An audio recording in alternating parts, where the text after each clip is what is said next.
Baik, bismillahirrahmanirrahim. Assalamualaikum warahmatullahi wabarakatuh. Di kesempatan kali ini saya coba bahas ya terkait satu tokoh Ibrahim alaihissalam ya, yang mana ini adalah tokoh zaman dahulu di tahun sekitar 2000 sebelum Masehi. Nah, ini ada bagan pendekatan untuk kita bisa lebih memahami di mana Ibrahim nanti mempunyai anak Ishak, mempunyai anak Ismail, nanti Ishak memperanakan Yakub dan selanjutnya. Nah, tapi untuk kesempatan video kali ini mungkin saya coba lihat dari sudut pandang kronologis peristiwa atau episode kehidupan yang terjadi di Ibrahim ya, di tokoh Ibrahim alaihissalam ini. Jadi kisah ini ternyata dijadikan pedoman bagi dua kitab suci baik Bible maupun Quran. Yang menarik bisa kita tinjau dari sudut pandang kronologis ya. Nah, ini agak menariknya itu begini, jadi agak mirip tapi berbeda juga ya, ada yang berbeda urutan pun sama. Memang Quran tidak mengurut, cuman dari kronologisnya bisa kita persambungkan lah puzzle-puzzle dari kisah Quran ya. Nah, tapi kalau Bible itu menganut sistem sistematis ya, jadi kitab Kejadian, permulaan diciptakan, misalkan ini ya, dari Kejadian, Keluaran ini dari Nabi Musa kan selanjutnya kurang lebih gitu. Nah, nah ini kita coba lihat ya. Jadi kalau Bible ini sistematis ya, permulaan diciptakan bumi dan langit kan gitu ya. Terus ada penciptaan manusia, kemudian manusia itu ditempatkan di Taman Eden atau di surga. Kemudian dijatuhkan artinya diturunkan dari apa surga, dan selanjutnya peristiwa Kain Habel ini, Kobil dan Habil, dan selanjutnya jadi ini ngurut kalau Bible. Nah, kalau Quran sendiri tidak menganut sistem yang urutan. Nah, kita tinjau ke Ibrahim ya, ini sebagai pengantar saja.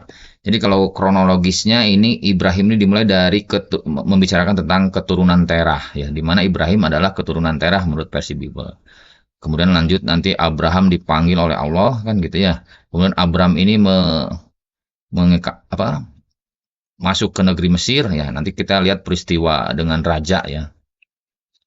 Nah, kemudian juga nanti muncul Sarah dan Hajar, Siti Hajar dan selanjutnya. Nah, kurang lebih ini ayat di awalnya keturunan Terah seperti ini ya. Jadi terjemahan bahasa Indonesia sehari-hari tahun 1985. Nah, diawali dengan inilah keturunan Terah ya. Terah memperanakan Abram, Nahor, dan Haran. Dan Haran memperanakan Lot. Lot ini maksudnya Nabi Lut yang ini ya. Nabi Lut. Jadi keponakan. Ya, nah ini kenapa saya menulisnya Azar. Nah, kalau Azar ini menurut versi Quran ya. Jadi memang muncul kata Azar di posisi Quran ini. Nah, apakah itu nama alias atau bisa saja sama dengan Terah? Itu menjadi sebuah kajian yang cukup menarik ya nanti. Nah, lanjut. Jadi ini bahasa Alkitab versi bahasa Indonesia sehari-hari ya, terjemah 1985. Di Firman Allah yang hidup ya, versi Firman Allah yang hidup terjemahan pun sama ya. Jadi Haran mempunyai seorang putra bernama Lot. Jadi ini lebih disingkat ya. Kalau ini dipanjangkan. Begitu juga saksi Yehowa ya. Ya si Yehova ya, dan inilah sejarah Terah itu. Beda kalimatnya tapi memang maknanya hampir mirip. Terah memperanakan Abram. Nah, di sini juga menarik ya kita kalau kaji tentang Abram ya. Abram ini sebenarnya Ibrahim atau Abram ya. Kenapa ada hamnya? Nah, jadi kurang lebih beginilah singkatnya saja. Ini kan kalau kita lihat ini Abram. Lalu setelah terjadi peristiwa perjanjian dan sunat nih ya. Nah, nanti jadi berganti namanya jadi Abraham ya. Selanjutnya nanti redaksinya itu adalah Abraham. Nah, jadi merubah Abram jadi Abraham karena ada perjanjian atau sunat, ditandai dengan sunat menurut versi Bible ya. Ya bisa jadi ini informasi bahwa oh bisa jadi Abraham ini awal yang diperintahkan sunat itu di posisi zaman Nabi Ibrahim atau Abram. Nah, ini menarik sekali. Selanjutnya seperti ini kronologisnya ya. Jadi pertemuan Abram dengan Melkisedek di Quran itu tidak ada ya. Perjanjian Allah dengan Abram ada agak mirip sama. Nah, ini Hajar dan Ismail mirip ya. Diwakili di Quran itu dengan Sofa Marwa. Nanti kita cek ayat-ayatnya. Mungkin pada kesempatan ini ya belum sampai ke sana ya. Nanti video-video selanjutnya akan kita detailkan kedalaman dari kisah-kisah ini. doa syafaat Abraham, terus negeri Sodom dan Gomorrah ya. Jadi negeri Lut ini, kaum Lut ini dihancurkan juga mirip di Quran pun sama ya dibahas. Nanti kita lihat di kedatangan tamu Ibrahim yang ini nih, memberitakan penghancuran kaum Lut. Hampir mirip ya. Ayat-ayatnya pun nanti muncul ya. Kita lihat coba sedikit tamu Ibrahim. Nah, seperti ini Ibrahim ketika didatangi tamu ya. Ibrahim bertanya, apakah urusanmu, hai para utusan? Mereka menjawab, "Sesungguhnya kami diutus kepada kaum yang berdosa, kaum Lut." Nah, ini adalah tamu Ibrahim. Ya. Nah, kembali lagi ke sini. Jadi untuk kronologis Bible hampir mirip. Nanti perbedaannya atau ada jumping kisahnya di posisi-posisi mana nanti kita lihat ya. Termasuk ke depan mungkin akan saya kupas detail dari kisah-kisah yang ada di Bible maupun di Quran. Mudah-mudahan menjadi pengkayaan ya, pengkayaan kita bersama untuk apakah bisa dikompromikan kronologis yang berbeda ini. Nah, memang ada perbedaan ya. Ataukah memang jadi bahan kajian ya. Seperti apa seharusnya karena ini adalah tokoh besar ya.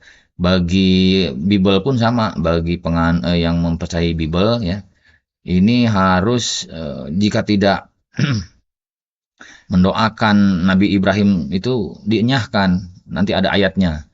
Maka di Quran itu tidak ada pernyataan seperti itu, namun di Islam itu mengharuskan membaca sholawat kepada Ibrahim ya, Allahumma sholli ala Muhammad wa ala ali Muhammad. Nah, kepada Nabi Muhammad dulu ya di Atahiyatul itu kan ada Muhammad kama sholaita ala ali Ibrahim. Nah, di situ maksudnya. Jadi tiap hari selama berapa rakaat coba sholat fardu. Ya itu baru fardunya.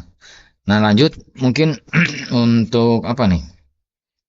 Kronologisnya jadi ada Hagar Ismail, ada perjanjian sunat, tiga pengunjung ini maksudnya tamu tadi yang memberitakan kehancuran Sodom kan gitu. Terus kelahiran Ishak pun muncul di sini. Ada Hajar dan Ismail diusir. Jadi perpindahan domisili ya di sini. Nah, ini juga menarik nih, apakah ini jumping atau yang mana yang benar, nanti kita kaji di video selanjutnya lah. Perjanjian di Berseba. Nah, ini yang mana Berseba ini kan gitu. Jadi di kronologis di Bible ini tidak muncul kata Bakah atau Makkah ya. Nah, yang muncul adalah Berseba. Nah, ini agak berbeda. Selanjutnya Abraham diuji, ini maksudnya adalah pengorbanan. Nah, ini juga menarik ketika pengorbanan yang diperintahkan kepada keluarga Ibrahim. Seperti apa versi yang dipotret atau dokumen yang didokumentasikan oleh Bible, begitu juga yang terdokumentasikan oleh Quran seperti apa. Jelas saya lihat itu memang beda ya. Keturunan Nahor, selanjutnya kematian Sarah. Nah, ini kalau ini sudah pindah ke Nabi Ishak ya. Nah, ini udah pindah menceritakan tentang Ishak, selanjutnya Yakub lah. Nah, kalau di Quran ini agak berbeda ya. Jadi Quran itu tidak menganut kronologis ya, tapi memang tersebar di beberapa ayat. Namun ada sambungan-sambungannya kalau kita bisa sedikit mau membaca ya. Ini kurang lebih saya sudah coba petakan di Quran ini hampir mirip. Jadi saya juga melihat ketersambungannya. Jadi kalau di Quran ini diawali dengan ini ya, ingin mau diperlihatkan cara menghidupkan kematian. Jadi ini ada ayatnya. Jadi kita coba lihat. Nah, ayatnya kurang lebih di Al-Baqarah 260 ya. Jadi 260, dan ingatlah ketika Ibrahim berkata, "Ya Tuhanku, perlihatkanlah padaku bagaimana engkau menghidupkan orang mati." Nah, Allah berfirman, "Belum yakinkah kamu?" Nah, ini peristiwa lebih meyakinkan Nabi Ibrahim, karena setelah ini Nabi Ibrahim akan melaksanakan perbaikan di umat ya, dakwah ya. Nah, jadi ingin tambah yakin karena sudah mendapatkan hidayah ya. Kemudian Allah menjawab, Allah telah meyakini akan, tapi agar hatiku tetap mantap. Ya, selanjutnya, nah ini peristiwa burung yang dipotong-potong kemudian diperlihatkan kepada Ibrahim bisa dihidupkan oleh Allah. Jadi Quran ini mempotret kisah ini. Cuman di mana nih di Bible itu tidak ada yang mirip sebenarnya ketika peristiwa potong memotong ini. Kalau saya boleh cek sebentar, mungkin di sini ya. Jadi ini ada kemiripan sebenarnya. Sebentar, ini dilihat dari sisi. Coba di Hajar Ismail. Ya. Nah, Ini ada kemiripan sebenarnya berbicara tentang burung ini.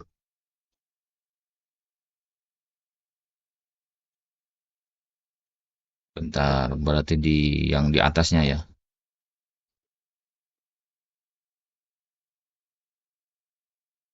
Oke.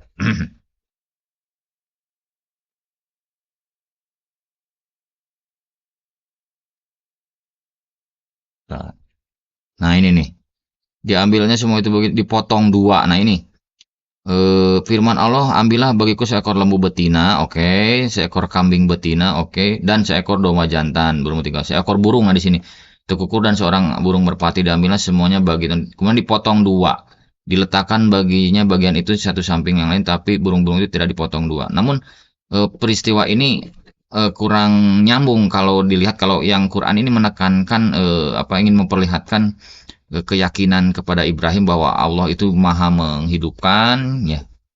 Jadi letakkan di atas setiap bukit bagian begitu. Ini agak mirip tapi agak beda selanjutnya. Nah, ini seperti ini. Nanti kita detailkan sajalah ke depannya ya. Saya coba lanjut untuk kronologisnya. Jadi diawali itu kisah Ibrahim ingin diperlihatkan cara menghidupkan kematian.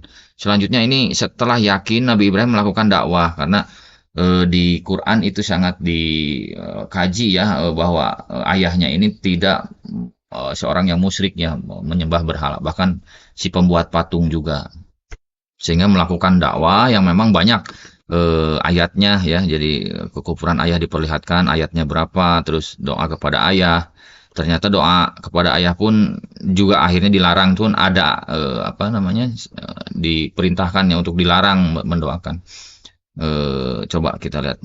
Dan permintaan ampun dari Ibrahim kepada Allah untuk bapaknya tidak lain hanyalah karena satu janji. Ya, jadi memang sebenarnya Ibrahim juga tidak mau melaksanakan berdoa atau meminta syafaat untuk ayahnya, tapi ini adalah suatu janji ya kepada bapak, karena sudah berjanji waktu awal terakhir berpisah ya. Maka tak kalah jelas bagi Ibrahim bahwa bapaknya itu adalah musuh Allah, maka Ibrahim berlepas. Nah, jadi kurang lebih ini ada sebuah petunjuk di mana orang musyrik itu tidak diperkenankan untuk diberikan apa, untuk kita memanjatkan doa ya. Walaupun itu juga memang ayah kita ya.